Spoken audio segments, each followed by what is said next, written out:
Warahmatullahi wabarakatuh. Sebagai pertemuan terakhir, kita lakukan ini dengan asinkron.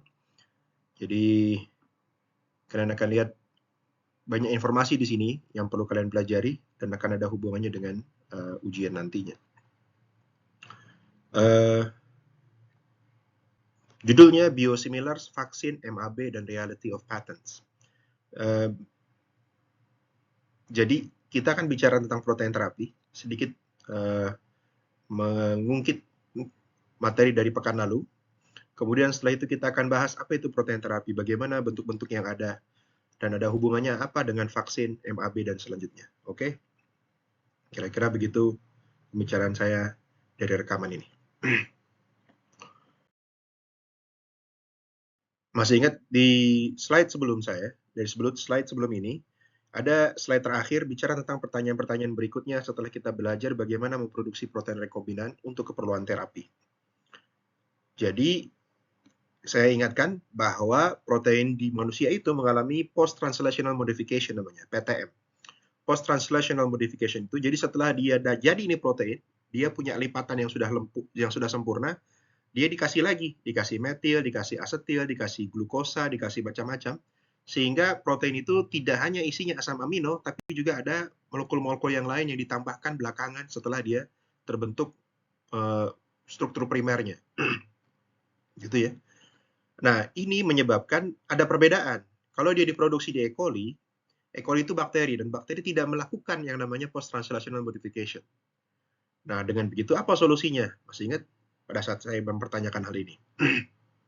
Oke, kira-kira itu topik terakhir yang saya pertanyakan dan saya ingin kalian berpikir tentang jawabannya. Kenapa? Karena ada hubungannya dengan pertemuan kita kali ini.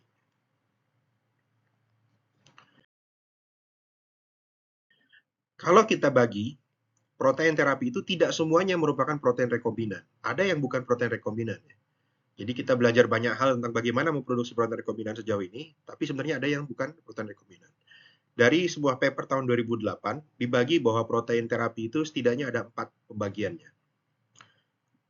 Dari 4 itu, yakni protein grup yang pertama adalah protein terapi yang sifatnya regulatory atau sifatnya enzimatik. Yang kedua, dia mentarget tujuan-tujuan khusus. Yang ketiga itu grup vaksin, yang keempat adalah grup diagnostik. Ingat ini papernya tahun 2008, mungkin yang sekarang yang terbaru sudah berubah lagi, tetapi kita ingin beranjak dari sini sebagai satu metode untuk melihat bagaimana bentuk-bentuk protein yang sudah diproduksi sebelumnya, atau yang sedang diproduksi saat ini. Kita bahas satu-satu dari klasifikasi ini. Yang paling pertama, saya dari yang paling sederhana, yang paling gampang dulu. Protein diagnostik. Secara prinsip, ya ini protein rekombinan. Jadi kamu produksi protein, setelah diproduksi protein itu digunakan untuk melakukan diagnosa terhadap sebuah penyakit. Contoh yang paling umum di sini adalah tes Mantux. Kalau kamu pernah didiagnosa sama dokter, kemungkinan kamu kena TBC, kamu akan dites Mantux namanya. Tes Mantux itu, kamu menyuntikkan protein rekombinan dari protein yang dimiliki oleh Mycobacterium tuberculosis untuk membuktikan bahwa kamu sedang terserang TBC atau tidak. Kira-kira begitu. Dan ada banyak contoh yang lainnya. Strip test gitu ya, seperti yang kita lihat di strip test pada saat kita lakukan tes vaksin COVID-19, itu juga merupakan bentuk suatu metode diagnosa yang memerlukan protein rekombinan di dalamnya. Kira-kira begitu. Ini grup yang keempat. Kalau kita berulang dari grup yang pertama, ini grup yang paling umum. Kita tahu ada subgrupnya, ada pembagiannya lagi di grup yang pertama ini. Ada grup A, grup B gitu ya. Grup A yang paling umum contohnya adalah insulin. Ini yang paling kita tahu semuanya. Dia adalah untuk pasien diabetes mengatur regulasi penyerapan glukosa dari darah. Kemudian nanti ada growth hormone. Ini contohnya growth hormone. Saya nggak akan baca semuanya, saya akan menceritakan 2 atau 3 contoh saja yang cukup menarik. Ada growth hormone yang sini yang menarik, ini bagi anak-anak yang mengalami perlambatan dalam pertumbuhannya pada saat masa anak-anak. Kemudian ada erythropoietin untuk pasien anemia. Jadi pasien anemia itu kekurangan sel darah merah. Dia kalau disuntik oleh erythropoietin, dia akan mendorong pembentukan sel darah merah di dalam tubuh. Gitu ya. Memang kenapa saya ambil contoh 2 ini? Karena dua ini menarik, karena sejatinya dia tidak sepenuhnya digunakan untuk keperluan pasien, tidak semuanya keperluannya klinikal. Malah justru yang paling besar pasarnya bukan keperluan klinikal. Growth hormone itu sering dipakai oleh bodybuilders untuk membentuk otot. Ya, jadi mereka pakai growth hormone supaya ototnya terbentuk dengan lebih baik. Gitu. Kemudian erythropoietin sering dipakai sebagai doping bagi para atlet untuk memenangkan pertandingan maraton dan yang lainnya. Gitu. Dan memang itu menggiurkan bagi industri farmasi karena artinya orang-orang ini akan menggunakan produk mereka terus-menerus walaupun tidak sedang sakit.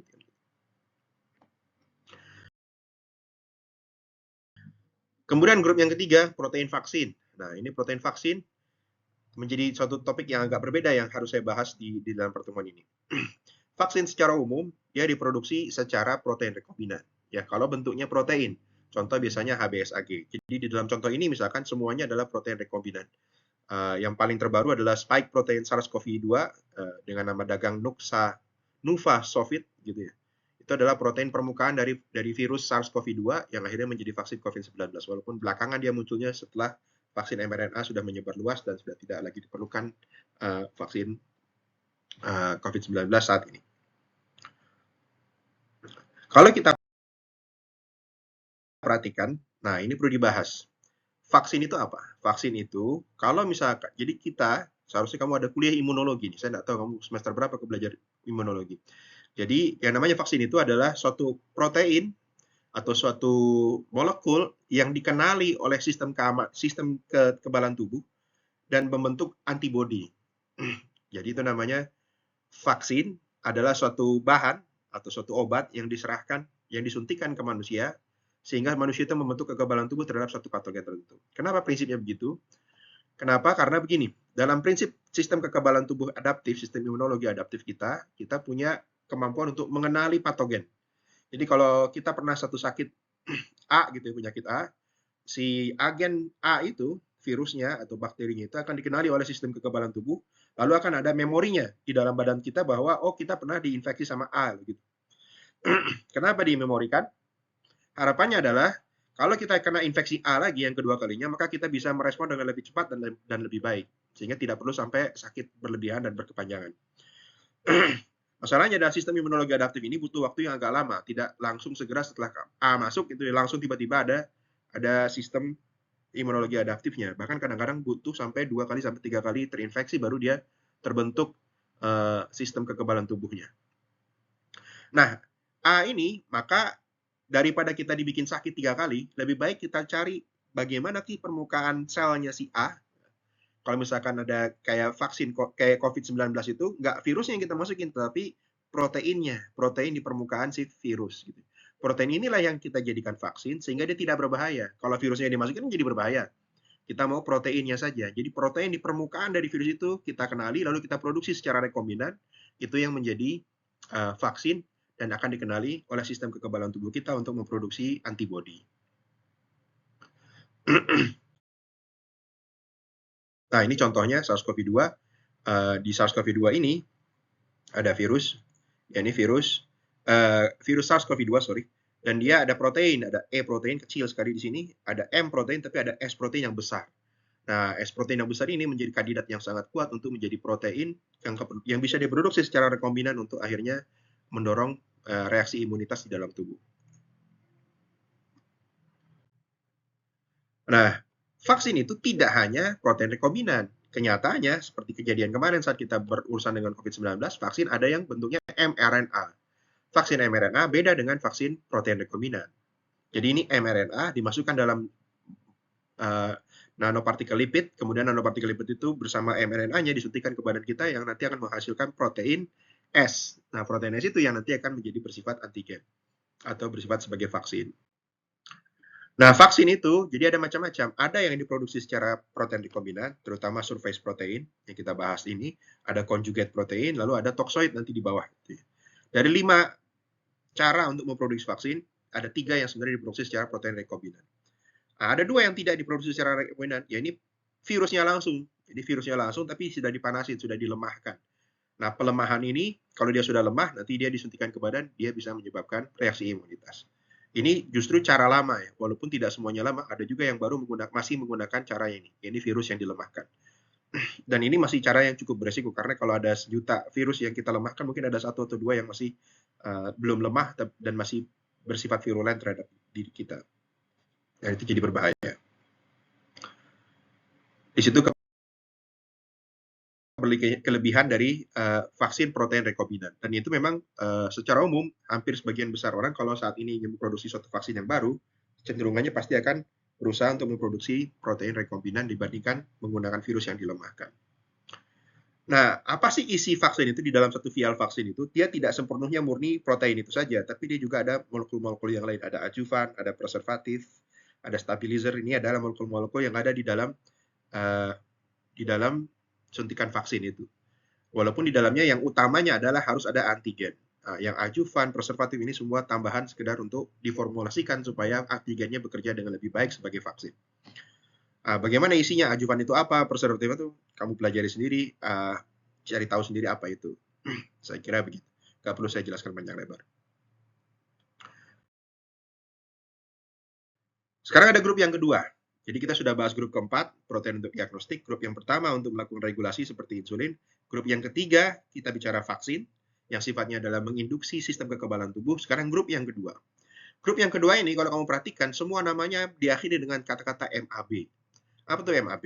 MAB itu adalah monoclonal antibody. Tadi kita bicara vaksin, ada antigennya, ada protein di permukaan yang kita jadikan antigen supaya mendorong pembentukan antibody. Sekarang kita bicara antibodinya langsung. Antibodinya sendiri. Sekarang, sebelum saya bicara tentang monoclonal antibody, kita bertanya dulu, bagaimana badan kita memproduksi antibody? Badan kita memproduksi antibody di suatu organ yang namanya spleen. Spleen itu saya nggak tahu bahasa Indonesianya apa ya. Spleen itu ada di atasnya pankreas, belakangnya perut, depannya ginjal. Belakangnya perut, depannya ginjal. Kalau kamu lihat yang di sebelah kiri itu ada spleen namanya. Nah, spleen ini ada aliran darah masuk ke dalamnya, dan utamanya di dalamnya itu ada sel yang namanya beta sel. Beta sel itu kalau beta sel itu kalau ketemu sama antigen, beta sel yang naif namanya, beta sel yang belum pernah ketemu antigen sebelumnya, beta sel ini kalau ketemu antigen, dia akan menginternalisasi, lalu mencoba untuk memproduksi antigen tersebut tadi, lalu dipresentasikan ke dalam sistem kekebalan tubuh secara luas.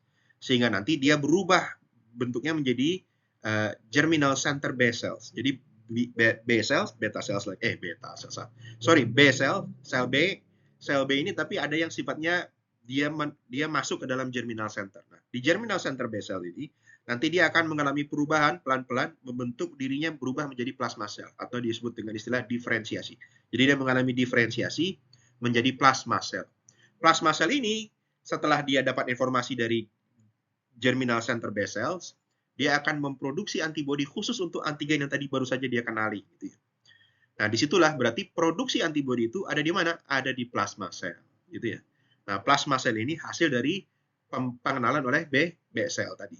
Ada di mana mereka semua ini terjadi? Di spleen, gitu kan ya. Mudah-mudahan menangkap.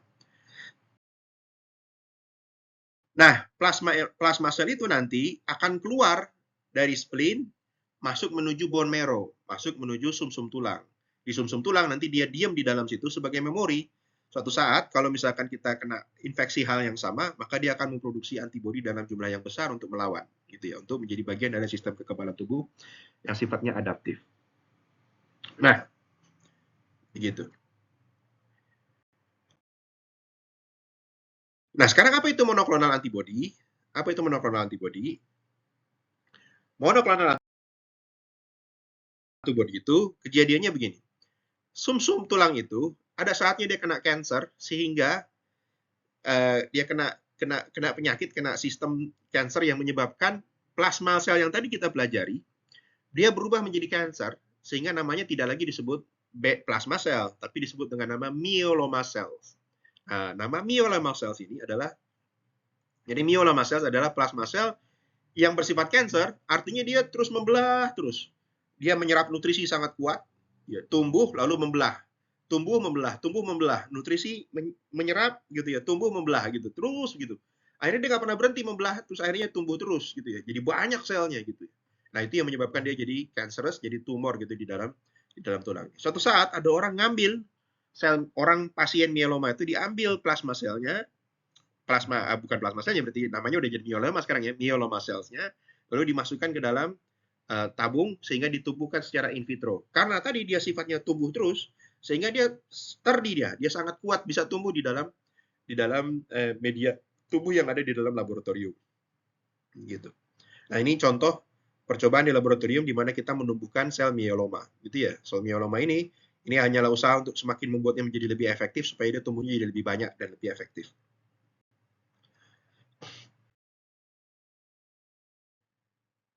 Sorry, tadi saat kita bicara myeloma sel itu dia bersifat seperti layaknya plasma sel tetap. Karena ini kan aslinya plasma sel, dia tetap memproduksi antibody.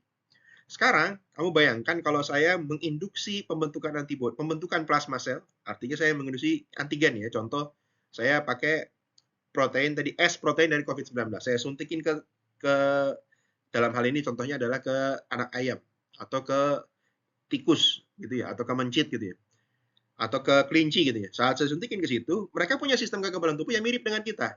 Sehingga mereka punya spleen juga, mereka akan produksi plasma sel juga, mereka akan produksi B selnya akan jadi plasma sel, dan plasma selnya akan memproduksi antibody untuk melawan tadi protein yang baru saja kita masukin. Contohnya misalkan kalau tadi S protein dari COVID-19, berarti dia akan menjadi antigen, dia akan memproduksi antibody untuk melawan COVID-19, gitu ya.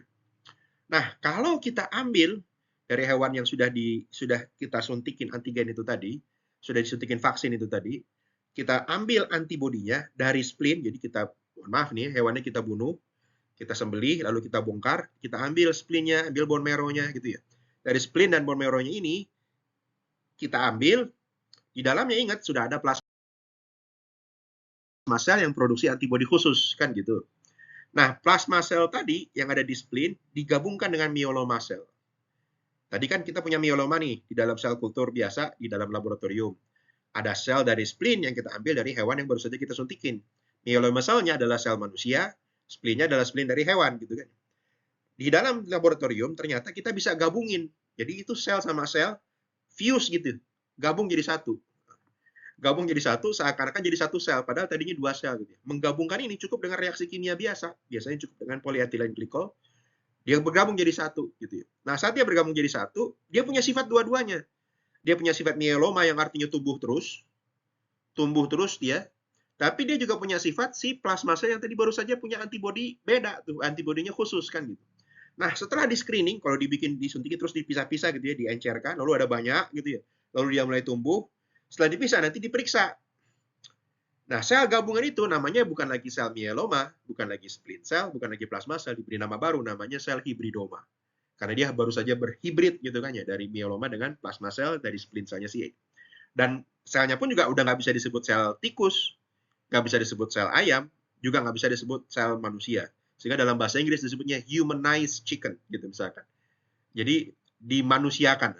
Lucu juga namanya dimanusiakan ya. Jadi sel hibridomanya itu gabungan antara sel manusia dari myeloma dan dari sel plasma dari si hewan yang baru saja disuntikin antigen.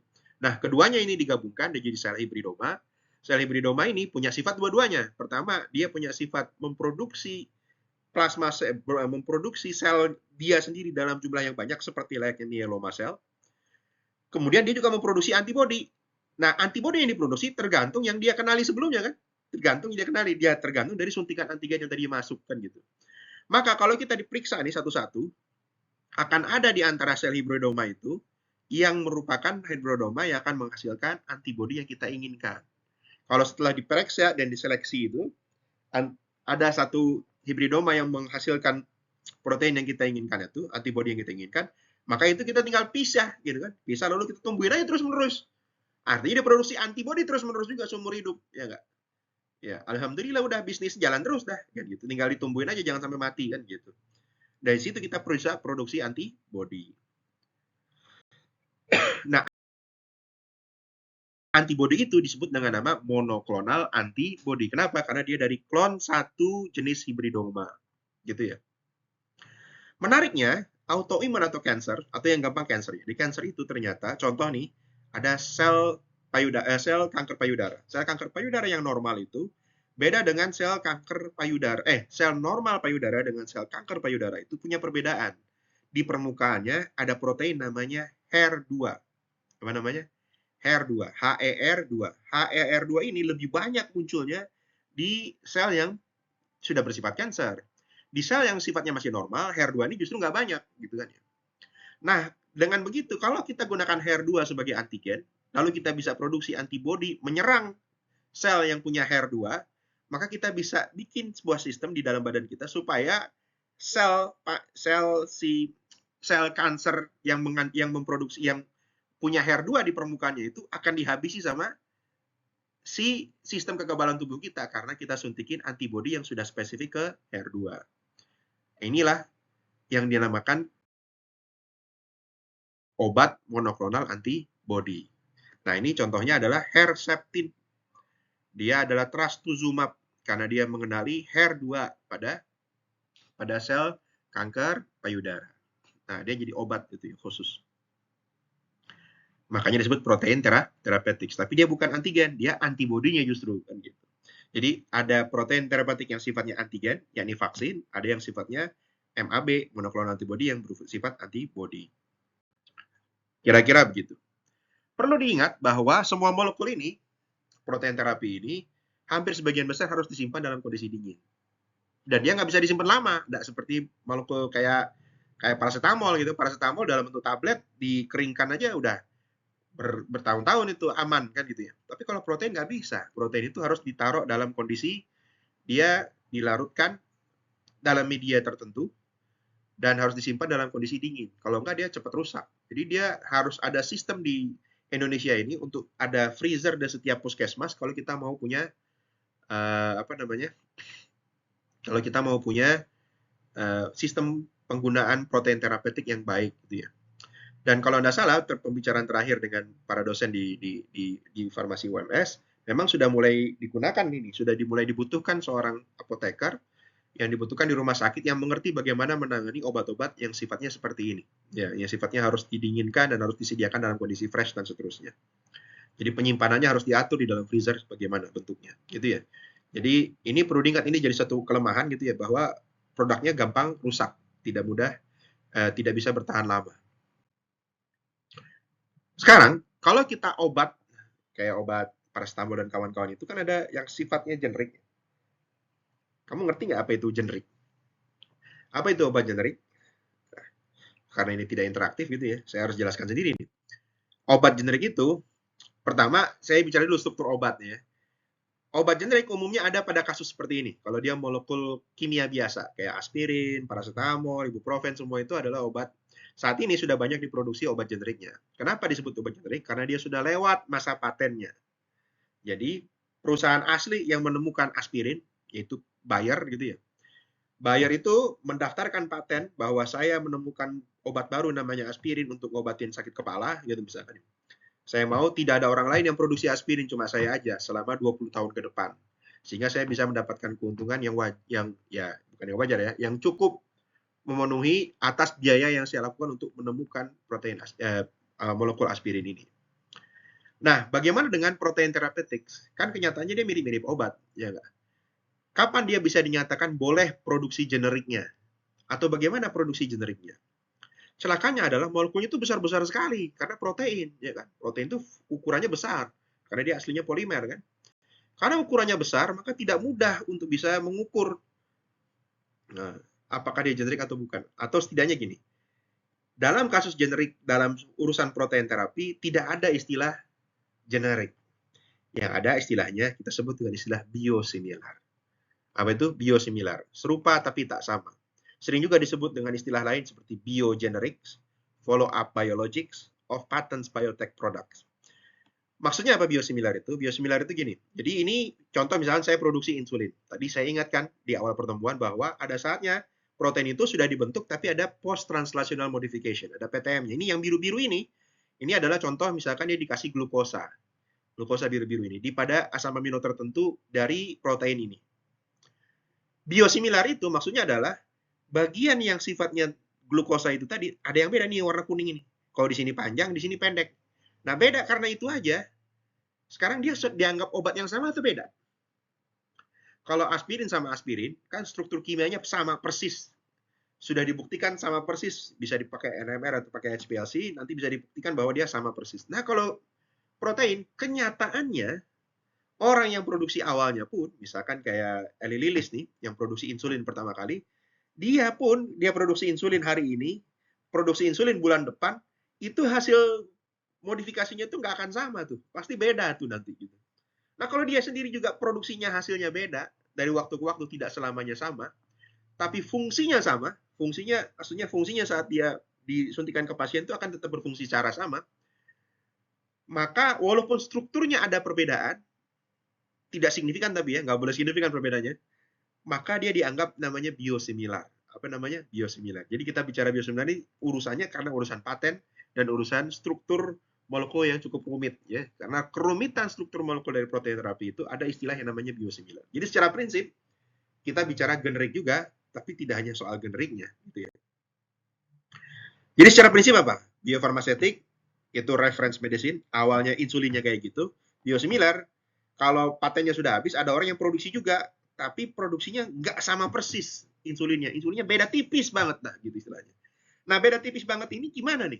Kalau misalkan aspirin itu, yang aslinya, obat patennya itu kayak begini, dan obat generiknya itu kan pasti sama persis. Kita sudah yakin pasti dikirim, efeknya pasti sama kan gitu. Kalau misalkan diproduksi secara di luar patennya ini, perusahaan baru mau produksi insulin gitu. Ini sama persis nggak nih struktur insulinnya? Kalau beda struktur insulinnya, apakah efeknya sama? Belum tentu sama. Efeknya terhadap manusia kan belum tentu sama. Jangan-jangan efeknya beda nih. Berarti harus ada pembuktian yang lain. Jadi beda nih. Kalau misalkan molekul biasa, kalau dia sudah tahu gimana cara produksinya, tinggal langsung produksi aja. Paling minta izinnya secara regulator biasa aja gitu. Tapi kalau kita bicara protein, kamu produksi insulin sekarang di sini belum tentu bisa langsung di-approve. Oh, insulin produksi dari kamu boleh dijual. Kenapa? Karena dia harus dibuktikan dulu bahwa insulinnya sama persis. Masalahnya itu nggak mungkin dibuktikan bahwa dia sama persis. Pasti ada beda tipisnya. Nah, kalau beda tipisnya itu berpengaruh nggak terhadap sifat terapinya? Nah, kan jadi begitu, jadi pertanyaannya. Jadi, kalau kita bicara pengembangan obat, kita tahu bahwa obat itu setelah dipatenkan, butuh waktu sampai dia akhirnya benar-benar masuk ke market. Perlu ada clinical trials dulu, fase 1, fase 2, fase 3, lalu ada pengajuan approval dari Badan POM gitu ya, dan seterusnya. Itu rumit tuh, butuh waktu bertahun-tahun gitu kan. Sedangkan waktu paten hanya 20 tahun. Gitu kan ya. Waktu paten itu hanya 20 tahun, sedangkan ngurus semua urusan-urusan tes-tes itu sampai akhirnya dia boleh dimarketkan, mungkin butuh habis 10 sampai 15 tahun. Kalau saya jadi pedagang, jadi peneliti aslinya yang menemukan suatu protein tertentu, misalnya jadi saya menemukan insulin nih. Oke, saya dapat paten. Patennya kan diajukan pada saat saya pertama kali nemuin insulin kan. Belum bisa diproduksi massal kan gitu. Saya baru nemu insulinnya saya ajukan patennya 20 tahun nih jarak kamu untuk mulai jualan dan nggak boleh diganggu orang lain. Orang lain nggak boleh jualin insulin kecuali kamu sendirian kan gitu. Nah, insulin yang saya punya ini kan saya butuh waktu lagi tuh pembuktian bahwa dia benar-benar aman dipakai untuk manusia segala macam, butuh waktu 10 tahun.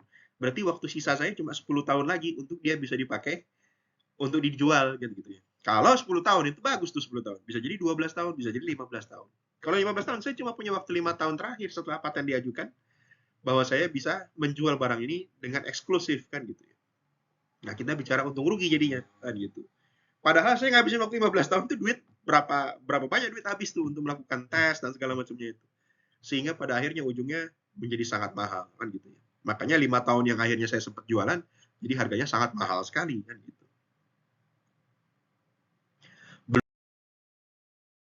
Belum lagi tesnya panjang bener dan susah bener lagi kan gitu. Bukan hanya biaya nih masalahnya, susahnya juga begitu.